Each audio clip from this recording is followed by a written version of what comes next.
This video is just for Windows users, so if you're on a Mac or a Linux machine, you can go ahead and skip this.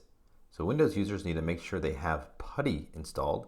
This is software that will allow you to connect from your local machine to a remote machine. So you'll need this for the next portion of the course. So the way we're going to install this is by visiting this website, which I have provided a link to in the description.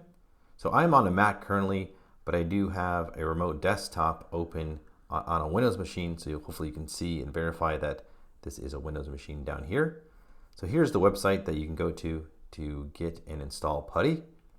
What you want to do is choose a download in this package file section. So either the 64-bit, very likely, or 32-bit. I'm going to go ahead and download the 64-bit and just click Run.